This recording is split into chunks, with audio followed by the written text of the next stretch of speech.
The most feared cowboy in town stared at her for 10 long seconds before giving an answer nobody standing there was prepared to hear. The church doors banged open as a cold wind swept dust across Main Street.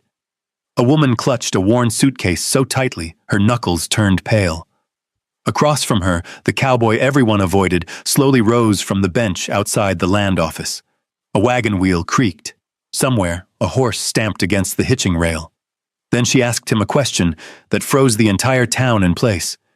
What happened next left every eye fixed on the two of them, and nobody knew why she had chosen him. Before we begin, tell me where you're watching from and join us for the story. The whole street seemed to slow down when the stagecoach rolled into Cedar Bluff. It was late afternoon in the summer of 1886. Sunlight stretched across the dusty road in long golden bands. A wagon loaded with timber rattled past the general store. Somewhere behind the feed mill, a hammer struck metal in a steady rhythm. The smell of horse sweat, pine sap, and coffee drifted through town. Savannah Reed stepped down from the stagecoach carrying a worn brown suitcase with brass corners that had seen better years. The driver handed it to her without a word. She thanked him, adjusted her gloves, and looked around. Cedar Bluff sat between rolling grassland and dark green pines. Beyond the town, snow still clung to the highest peaks of the mountains despite the season. Savannah reached into her pocket and counted her money one more time. $1. Some coins, not much else. Then she closed her hand around them and started walking. People noticed immediately. A woman standing outside the bakery paused with a loaf of bread tucked under her arm. 2 ranch hands stopped talking beside a water trough. Even the barber leaned halfway out his doorway. Strangers arrived in Cedar Bluff all the time, but strangers rarely walked with that kind of purpose. Savannah crossed the street and continued toward the land office, toward a man sitting alone on a wooden bench. Luke Harper. Everyone knew him. Nobody knew much about him. That was the problem. He had lived outside town for years in a small ranch beneath the Bitter Rock Range. He sold cattle twice a year, bought supplies once a month, attended church almost never. People greeted him. He nodded. Nothing more. The stories had grown larger than the man. Some said he had killed a rancher during a land dispute. Others claimed he had once chased armed thieves off his property alone. Nobody could prove any of it, but nobody seemed eager to test him either. Luke sat with his black hat low over his eyes. One boot rested against the bench leg. A folded receipt from the feed store stuck out of his shirt pocket. He looked like a man waiting for nothing. Savannah stopped in front of him. The town grew strangely quiet. A horse snorted near the hitching rail. A screen door creaked somewhere behind her. Luke finally looked up. His gray eyes settled on her face, then on the suitcase, then back to her again. Neither spoke for several seconds. Savannah had rehearsed this moment for almost 2 weeks. Now there was no reason to wait. "I'd like to marry you." Silence. Complete silence. The blacksmith stopped hammering. The barber froze in his doorway. Even the wind seemed to disappear. Luke stared at her. His expression didn't change. Not surprise, not amusement. Nothing. Just quiet attention. Savannah held his gaze. She had spent too many years watching men decide what she was worth before she spoke. She wasn't looking away now. 1 second passed, then another. Someone across the street coughed nervously. Finally, Luke stood. He was taller than she expected. Broad shoulders, weathered face. A man shaped by long winters and harder work. His shadow stretched across the dirt between them. "When?" Kathy asked. Savannah blinked. "What?" "The wedding." Several people gasped. Luke's expression never moved. "When is it?" The entire street seemed to stop breathing. Savannah had prepared arguments, explanations, practical reasons. She had prepared herself for rejection. She had not prepared for agreement. "Saturday," she said carefully. Luke nodded once. All right. That was all. No questions, no bargain, no conditions, just 2 words. Then he adjusted his hat and started walking toward the east side of town. Savannah watched him go. The crowd slowly found its voice again. Whispers spread instantly. By sunset, every person in Cedar Bluff knew exactly what had happened. By supper, the story had already changed 3 times. That evening, Savannah rented a room at Nora Bennett's boarding house. The room was small, a narrow bed, a wash basin, a window overlooking the main street. She sat on the edge of the mattress while shadows stretched across the floorboards. Downstairs, she could hear voices, people talking, people guessing, people inventing answers. Nora Bennett brought up a plate of stew and cornbread.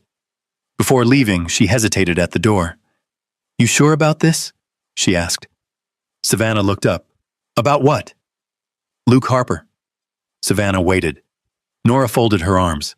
7 years ago, a man came through town looking for trouble. He found Luke instead. "What happened?" Nora was quiet. "Nobody knows exactly." Savannah raised an eyebrow. "But the fellow acted his horse before sunrise and never came back." The boarding house owner shook her head slowly. "That's all anybody ever says." After she left, Savannah sat beside the window. The town glowed softly under lantern light. Somewhere in the distance, a train whistle echoed across the valley. She opened her suitcase. Inside lay a folded document, a map, and an old photograph of a woman standing beside a small piece of land. Her mother. Savannah touched the photograph gently, then folded it away again. Outside, Cedar Bluff settled into darkness. At the edge of town, beneath the mountains, Luke Harper sat alone on the porch of his ranch house. A lantern burned beside him. His coffee had gone cold. For a long time, he stared toward the distant lights of town, toward the boarding house where a woman he had met only hours earlier was preparing to become his wife. He did not look surprised. If anything, he looked like a man who had expected something difficult to arrive eventually, and now it had. Neither Savannah nor Luke slept much that night. One was wondering why a feared cowboy had agreed so quickly. The other was wondering whether the secret he had buried for years was finally about to catch up with him. By morning, Cedar Bluff would have even more questions, and neither of them was ready to answer. Saturday arrived beneath a pale Montana sky. Thin clouds drifted above the Bitter Rock Mountains, while wagon wheels carved fresh tracks into the dusty road leading through town. People found reasons to linger near the church. Some carried feed sacks they didn't need. Others stood beside storefront windows, pretending to study merchandise.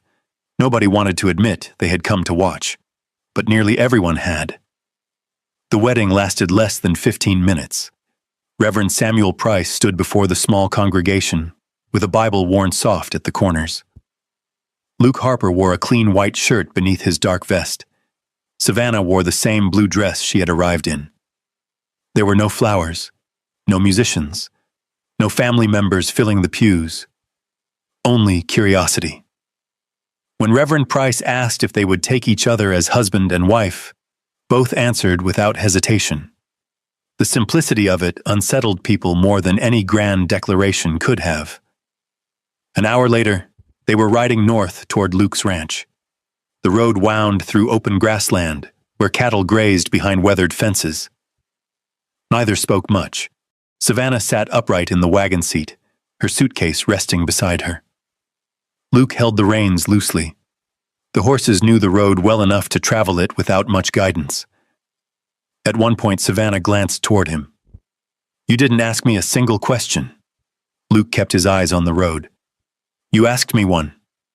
And that was enough?" It was. That seemed to end the conversation. Yet somehow it didn't feel rude, only unfinished. The ranch appeared near sunset. A modest house stood at the base of the hills. Smoke drifted from a stone chimney. A red barn leaned slightly to one side. The fence posts showed signs of repair in some places and age in others. Everything looked practical. Nothing looked neglected. Savannah noticed that immediately. A careless man left signs. Luke had left none. Inside, the house smelled faintly of pine wood and coffee. The furniture was simple but clean. The kitchen table had been sanded smooth by years of use. A ledger sat neatly beside a tin lamp. 3 hooks by the door held hats and coats arranged with surprising order. Luke carried her suitcase upstairs. "The room at the end of the hall is yours." Savannah nodded. "And yours?" "The barn." She looked at him. "The barn? I've slept there before." "You don't have to." His gaze met hers briefly, then moved away. "It's easier." That was all he said. That night, Savannah unpacked her few belongings: 2 dresses, a Bible, a sewing kit, a framed photograph of her mother, and the folded papers she kept hidden beneath everything else. The papers remained locked inside the suitcase. Some secrets still needed protection. The following morning, she woke before sunrise, a habit formed during years of kitchen work. When she stepped downstairs, she found a kettle already warming on the stove. Fresh wood had been stacked beside the hearth. A small pile of split kindling waited nearby. No note, no explanation. Just preparation. Outside, she found Luke repairing part of the fence near the horse corral. The steady knock of his hammer carried across the morning air. Savannah spent most of the day cleaning weeds from a neglected patch of soil behind the house. The ground was dry, hard, but not beyond saving. By afternoon, her gloves were dusty and her sleeves rolled above her wrists. When she returned to the porch, a bucket of water sat beside the steps, cold and clean. Again, no explanation. She looked toward the corral. Luke was working with a young gelding. He never glanced her way, but the bucket hadn't walked there by itself. Days passed, then another week. Their marriage settled into a strange rhythm. Not affection, not distance. Something in between. Every morning, Savannah found firewood stacked before she needed it. Every evening, Luke returned from the range to find supper waiting on the stove. Sometimes they shared coffee at the table. Sometimes they sat in silence. Neither seemed uncomfortable. One Thursday afternoon, a rider appeared at the ranch gate. Savannah saw him first. The man wore a tailored coat despite the heat. His horse carried expensive tack. Everything about him looked polished. Vernon Pike, the banker. He removed his gloves before stepping onto the porch. His smile arrived before his words. "Mrs. Harper." Savannah didn't invite him inside. "What can I do for you?" Pike glanced toward the hills. "I understand you inherited a small parcel of land east of town." "I did." "Unused land can become expensive. It isn't for sale." The smile remained, though somehow it felt thinner. "I haven't made an offer yet." "You don't need to." For a moment, the two simply looked at each other. Then Pike nodded politely. "As you wish." When he left, the sound of hoofbeats lingered longer than it should have. That evening, Luke listened while she described the visit. He stared into his coffee cup. "Did he mention a price?" "No." Luke nodded once. "Good." Savannah studied him. "You know something about that land." The room grew quiet. Luke set down his cup. "Enough to know Pike wants it badly." "Why?" "I don't know." She wasn't sure he was telling the whole truth, but she let it go. For now. Several nights later, moonlight spilled across the valley. The ranch lay silent. Savannah woke to the sound of horses. Not close, distant, moving fast. She crossed to the window. Outside, another shape moved near the eastern fence line. A lantern flickered briefly, then vanished. Moments later, she heard Luke's boots on the porch below. The front door opened, closed. A horse whinnied sharply. By the time she reached the yard, Luke was already riding toward the darkness.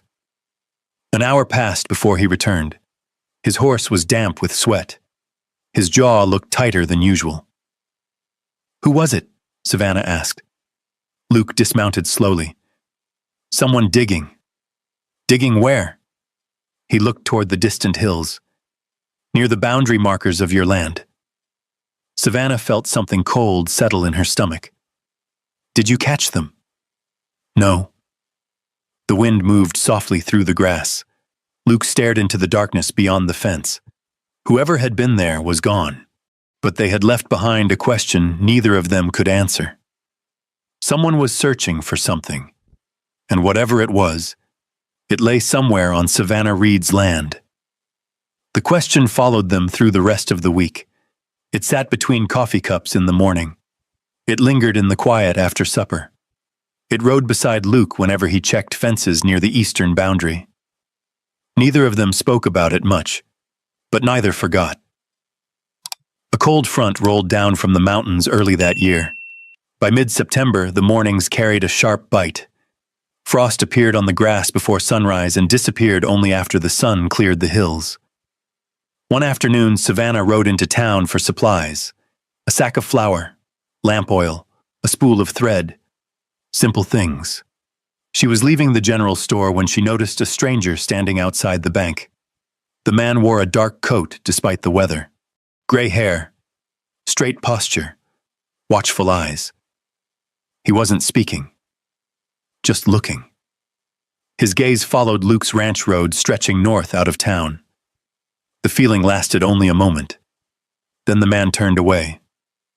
That evening, she mentioned him. Luke stopped halfway through cleaning a saddle buckle. For the first time in weeks, his expression changed. Only slightly, but enough. What did he look like? Savannah described him. The silence afterward lasted several seconds. Luke set the buckle down. Clyde Mercer. The name landed heavily. You know him? Luke nodded. I wish I didn't. Nothing more. Not then.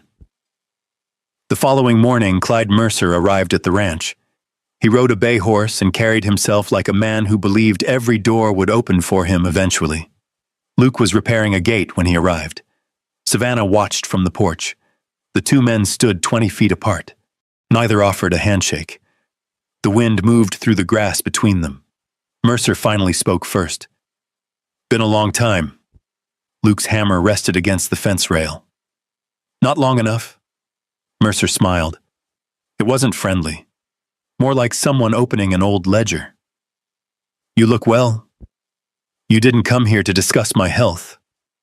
Mercer's eyes shifted briefly toward the house, toward Savannah, then back again. No, he said softly. I suppose I didn't. The conversation ended a few minutes later. Mercer rode away. Luke returned to work, but the hammer strikes no longer carried their usual rhythm. That night, Savannah found him sitting alone on the porch. The lantern beside him burned low. She stepped outside carrying 2 cups of coffee. He accepted one without speaking. For several minutes, they listened to crickets in the grass. Finally, Savannah asked the question, Who is he? Luke stared into the darkness beyond the corral. A ghost. She waited. Eventually, he continued. Years ago, there had been a dispute over land.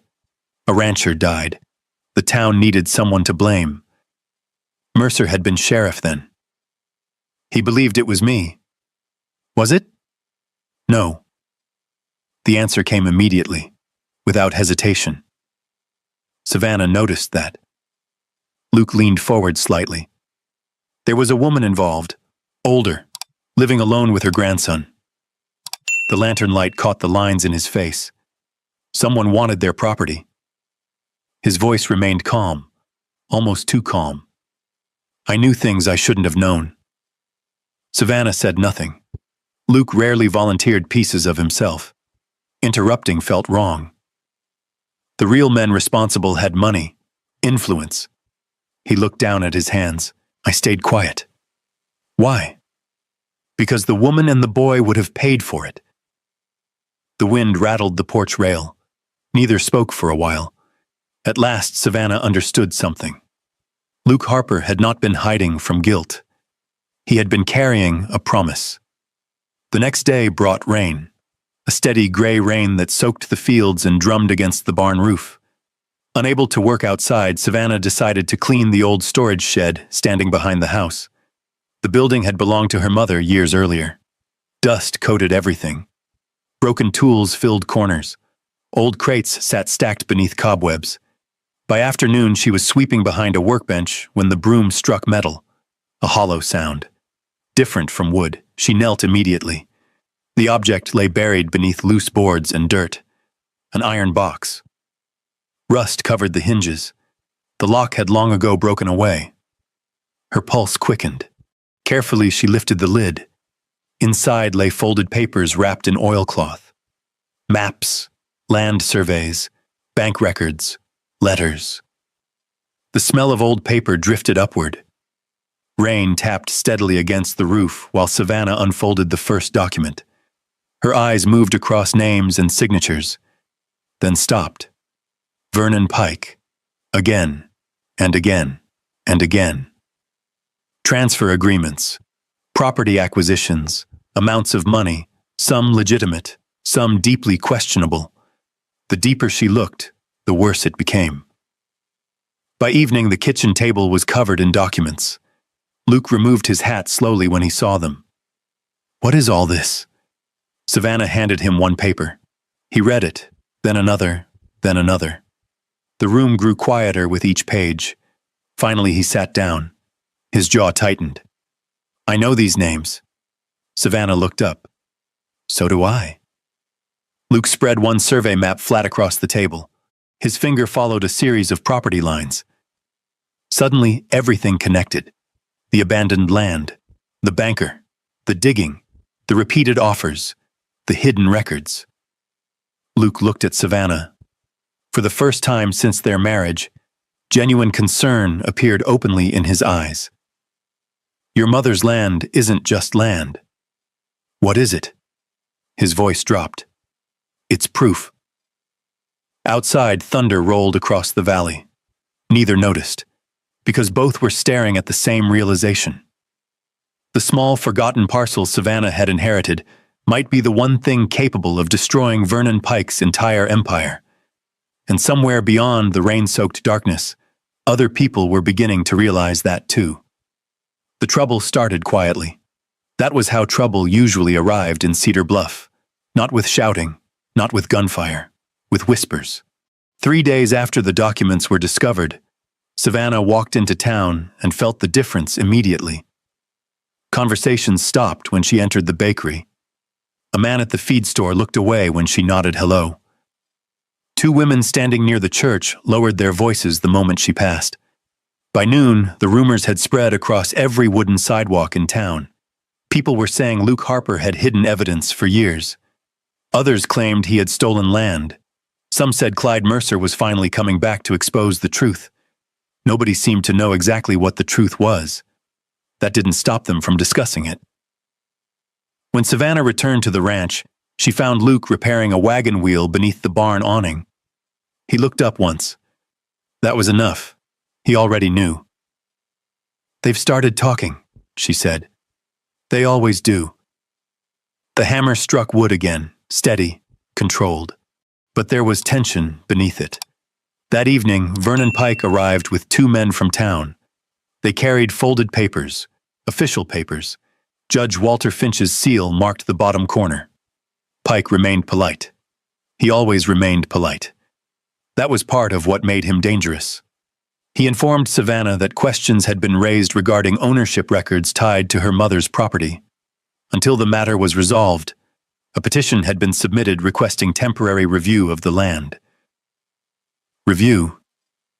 Such an innocent word. Yet everyone understood what it meant. Delay long enough, pressure hard enough, and people often surrendered.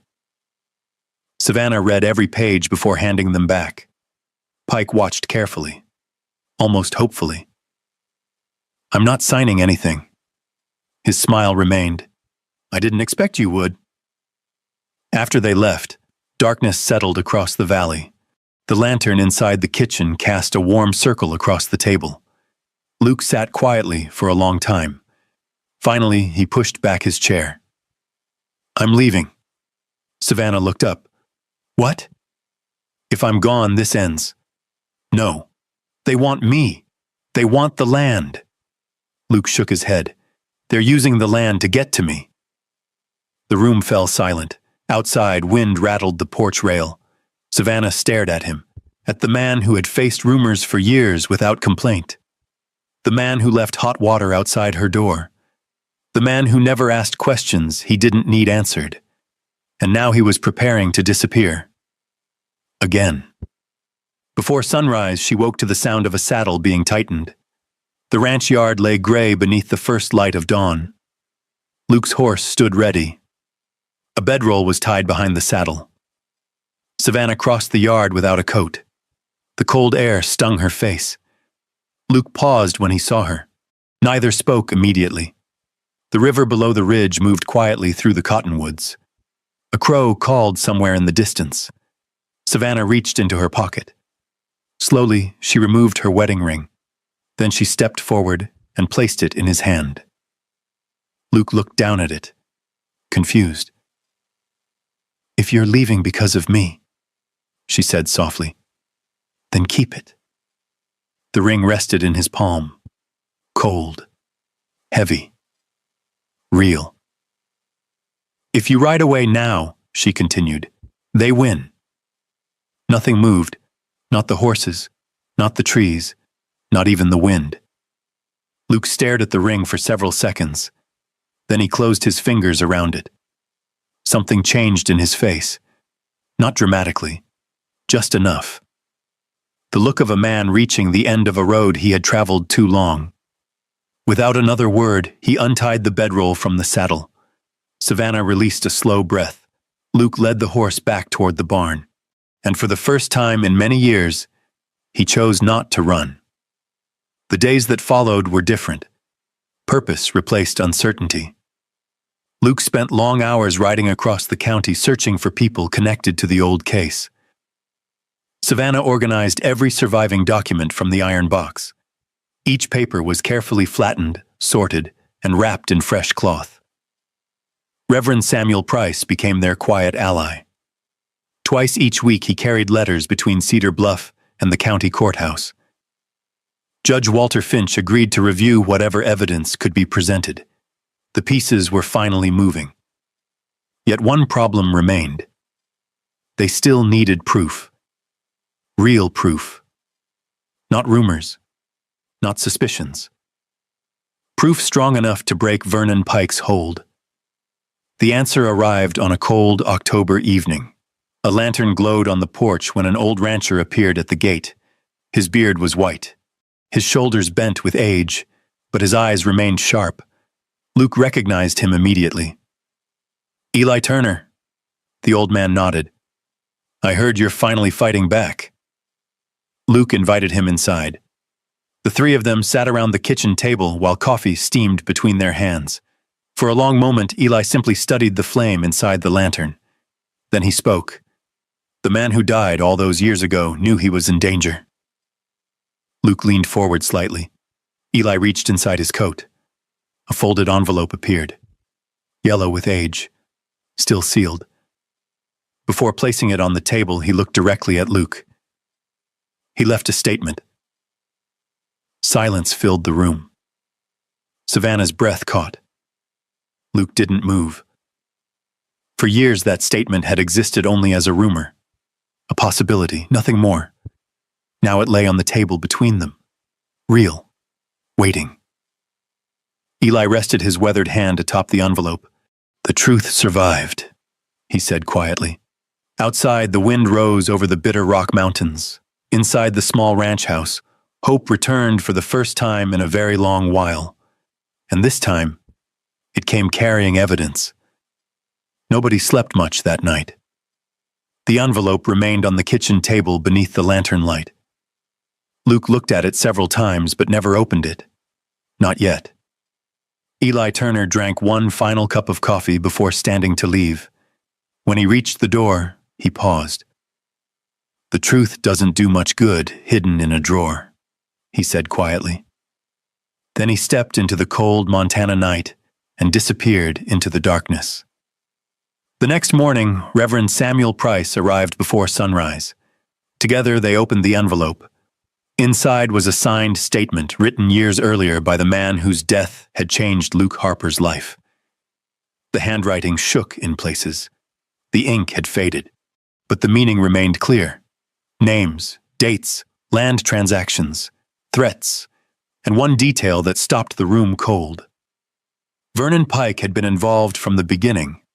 Clyde Mercer had known it. Neither man had expected the statement to survive. For 3 days, the town buzzed with rumors. By Friday morning, nearly everyone in Cedar Bluff crowded into the church. Farmers, store owners, ranch hands, widows, bank clerks, people filled every pew. Others stood along the walls. Judge Walter Finch sat near the front with a stack of documents beside him. Vernon Pike arrived dressed in his finest coat. Clyde Mercer followed. Both men carried themselves confidently. At first. Luke stood near the back of the church, silent, hands folded in front of him. Most people assumed he would be the one speaking. The man accused, the man judged, the man feared. Instead, when Judge Finch called for testimony, Savannah Reed rose from her seat. The church grew quiet. She carried a small bundle of papers tied with a faded ribbon. No speech, no performance, just facts. One document at a time. The surviving ledger from her mother's iron box. Property transfers, bank records, copies of surveys. Then finally, the old statement Eli Turner had protected for years.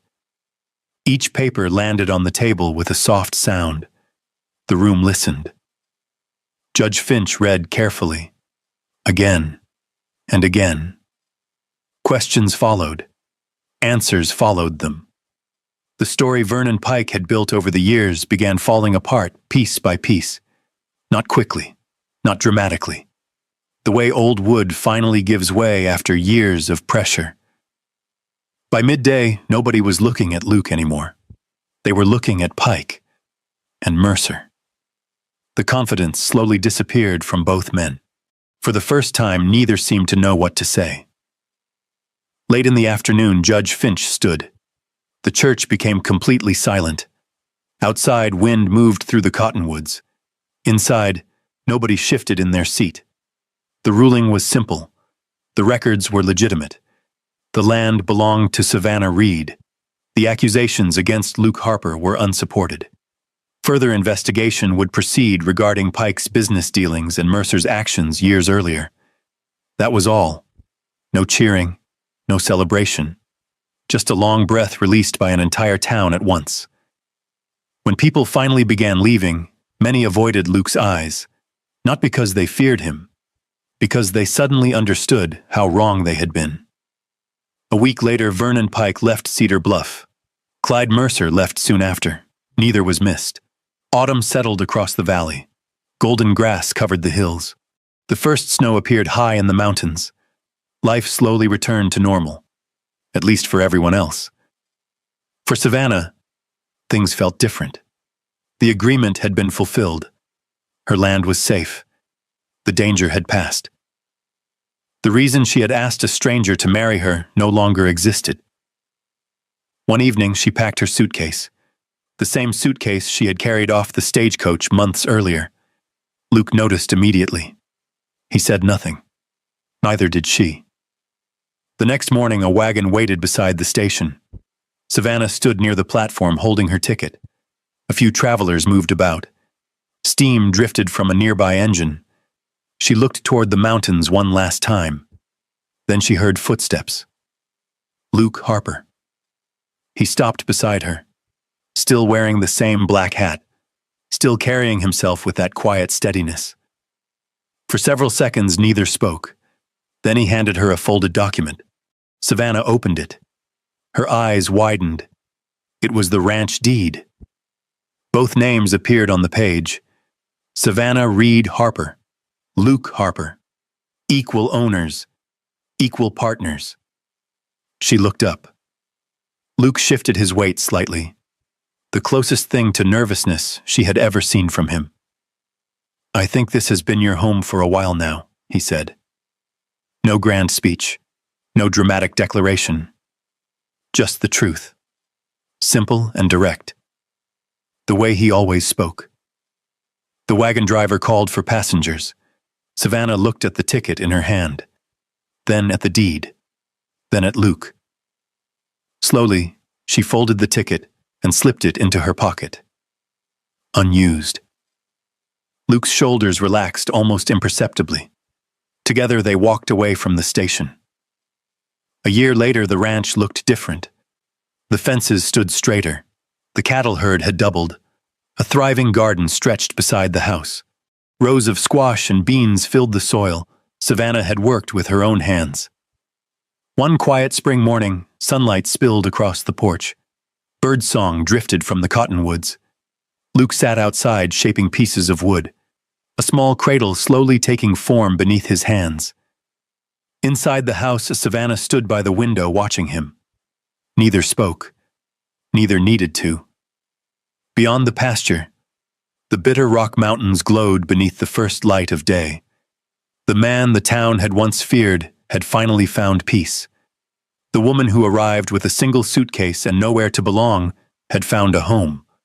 And like the strongest things in the West, neither had been built in a moment. It had been built slowly. One choice, one act of trust, one quiet day at a time. And maybe that's why this story stays with us long after the last scene fades. Because most of us won't inherit a ranch. Most of us won't stand in a small Montana church and face down the people who tried to take everything away. But if you think about it, we all know what it feels like to carry something heavy. A disappointment. A loss. A mistake that seems to follow us farther than it should. Imagine standing where Savannah stood, with nowhere certain to go, with only a small amount of hope left in your pocket. Or imagine being Luke, spending years believing that the safest way to survive is to keep everyone at a distance. Then imagine what could happen if one person chose to stay. Not because it was easy, not because it was guaranteed, but because some people are worth believing in. To me, that's the heart of this story. Sometimes healing doesn't arrive with a grand speech or a dramatic moment. Sometimes it looks like a cup of coffee left on a table, a light left burning in a window, a hand reaching back when someone is ready to walk away. And sometimes love begins the moment two wounded people decide they don't have to face the world alone anymore. If this story meant something to you, I'd love to know where you're watching from and what moment stayed with you the most. And if you enjoy stories about courage, second chances, quiet love, and the people who find home when they least expect it, I hope you'll stay a little longer. There are many more stories waiting just down the trail, and I'd be honored to share the next one with you.